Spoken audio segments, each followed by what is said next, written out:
அன்புக்கினிய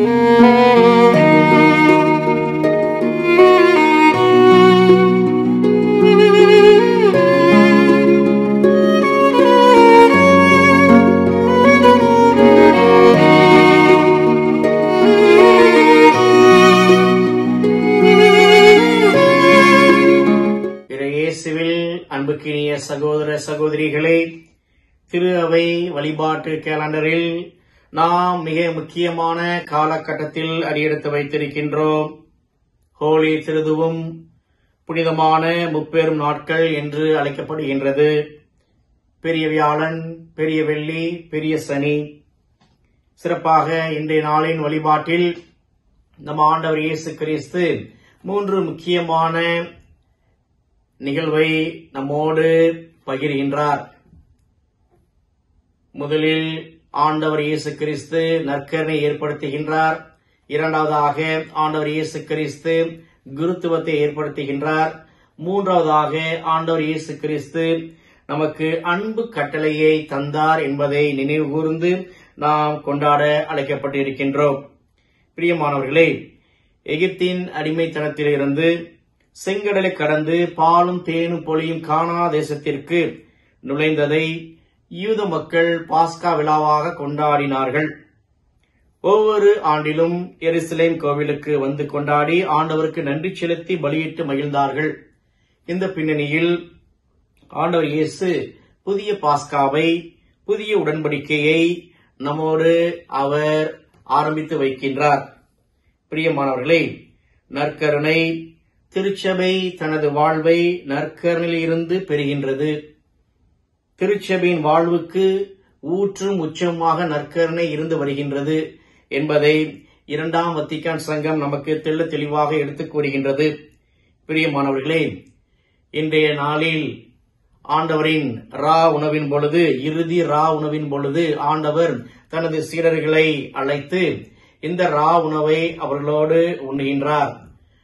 சிறப்பாக அப்பத்தை எடுத்து இது என் உடல் என்று கூறுகின்றார். ரசத்தை எடுத்து இது என் ரத்தம், மேலும் சிறப்பாக இதை என் நினைவாக செய்யுங்கள் என்று ஆண்டவர் பணிக்கின்றார்.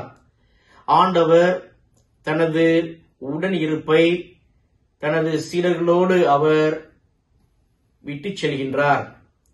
அதை இந்த நிகழ்வை கொண்டாட குருத்துவத்தை ஏற்படுத்துகின்றார். சிறப்பாக பிரியமானவர்களே, நாம் ஒவ்வொருவரும் ஆண்டவரின் பொது குருத்துவத்தில் நாம் பங்கு பெறுகின்றோம். திருமுழுக்கின் வழியாக ஆண்டவரின் பணி குருத்துவத்தை ஆண்டவரால் தேர்ந்தெடுக்கப்பட்ட, ஆண்டவரால் அழைப்பு பெற்ற நபர்களுக்கு இந்த அழைப்பானது அருளப்படுகின்றது. அவர்கள் வழியாக ஆண்டவரின் உடன் இருப்பு நற்கரின் வழியாக ஒவ்வொரு நாளும் ஒவ்வொரு திருப்பலின் வழியாக இந்த நிகழ்வானது கொண்டாடப்படுகின்றது. பிரியமானவர்களே, இந்த நிகழ்வு அன்பை மையமாக வைத்து கொண்டாடப்பட வேண்டும். இந்த நிகழ்வு மற்றும் அன்பை வாழ்வாக்க வேண்டும் என்பதற்காக ஆண்டவர் அன்பு கட்டளையை நம் ஒவ்வொருவருக்கும் தந்திருக்கின்றார். பிரியமானவர்களே, சிறப்பாக ஆண்டவர் தனது சீடர்களின் பாதங்களை கழுவுகின்றார்.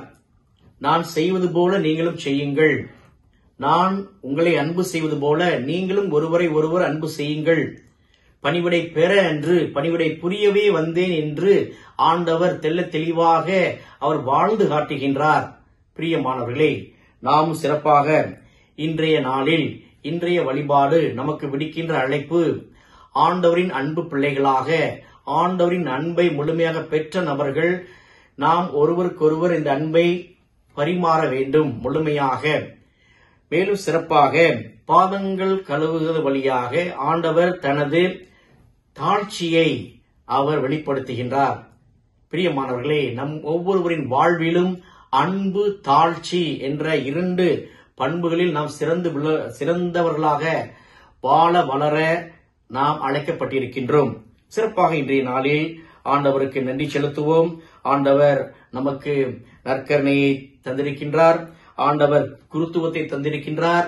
ஆண்டவர் அன்பு கட்டளை தந்திருக்கின்றார். அந்த கட்டளைக்கு உகந்த கருவிகளாக ஆண்டவரின் அன்புக்கு சாட்சி பகரக்கூடிய சாட்சிகளாக வாழ வளர வேண்டிய வரத்திற்காக தொடர்ந்து ஆண்டவரை நாம் நாடுவோம், ஆண்டவரோடு பயணிப்போம். ஆமென்.